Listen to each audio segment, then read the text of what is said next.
Hey my good friend, Sam Haymart for Test Driven TV. Recently I got the chance to test drive the all-new 2020 Kia Telluride, the largest SUV in Kia's stable now.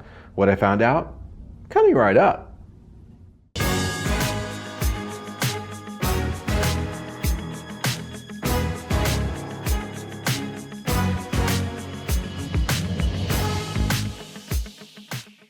The $47,000 2020 Kia Telluride we tested was a fully decked version of the new large format 3-row top-of-the-line SUV from the brand that once gave us the modest Sophia sedan and the cheeky sportage compact SUV when they first arrived in the US. The Telluride is the largest SUV yet from the Korean brand, who has seriously been on fire in the last decade, offering a full line of cars that have won the hearts of car buyers and journalists alike, including myself.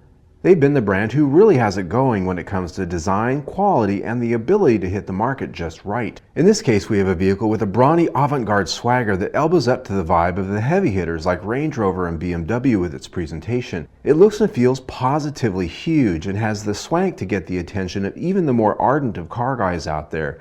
In my week with it, I got lots of inquiries and looks from passers-by. Anecdotally, it's got lots of interest. Inside, you have sweeping lines and feature-packed goodness when it comes to line items on the window sticker, regardless of what trim you get, from the base grade LX all the way up to the fully decked SX that I tested here. Like most Kias, the interior is mostly well designed, with decent materials and switchgear that reads well and feels of a higher price grade than it actually is. Now, this is not to say, however, that it's equal to Range Rover or BMW. In a relative sense, this is still mainstream Bargainville with fake wood and lots of hard plastics. It is, however, very functional and livable with lots of space and versatility you'll find appealing if you're comparing it to its many rivals. It's when you drive it that a few important things come to light. This is a front-wheel drive based crossover with the transverse V6 engine, not the broad-shouldered truck-framed SUV it appears to be. This is a car for all intents scaled up and made tall, and it drives like one.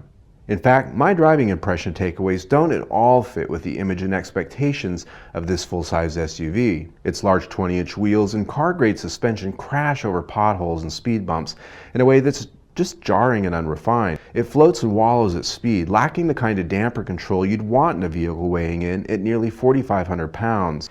Road noise is high, and the body structure doesn't at all feel solid, flexing and creaking even around town. It really just feels like they didn't spend much time engineering a robust and refined chassis as they did making sure it had all the infotainment bells and whistles. Basically, it drives like a big, tall, bloated car with not enough backbone. Power too is a disappointment. Its oldest 3.8-liter V6 and 8-speed automatic transmission, while reasonably well numbered at 291 horsepower, lacks the torque at only 262 pound-feet that you need to move the Telluride off the line, especially when loaded down.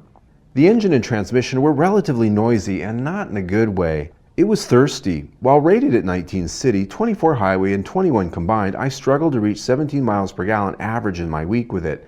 Top it all off with an annoying idle start-stop system, I just wasn't that impressed with its driving experience. My bottom line is that with all its swank and rolling large character, it just isn't backed up by substance and driving character. I liken it to that designer pair of sunglasses that's fashionable and expensive, in which a lesser priced knockoff can be had at the discount store. It looks almost like the real thing, but it just isn't.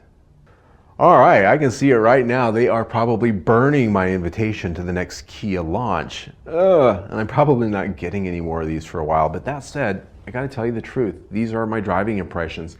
This is a vehicle that has a lot of chutzpah, it has a lot of swank, it's got a lot of appeal. I mean, it really makes a statement when you look at it, but it just, in my opinion, doesn't deliver. It doesn't back it up with substance and driving character. Now, if you're just looking for a soccer mom mobile that looks kind of cool sitting at the curbside picking up your kids, well, this might be your vehicle. But if you want something that actually is enjoyable to drive and has a little bit of solidness to it, at the very least, look elsewhere. There you go. If you like the video, click down there, subscribe to my YouTube channel, or if you're not quite sure about that yet, click there and see my latest one, then decide. Either way, stay tuned.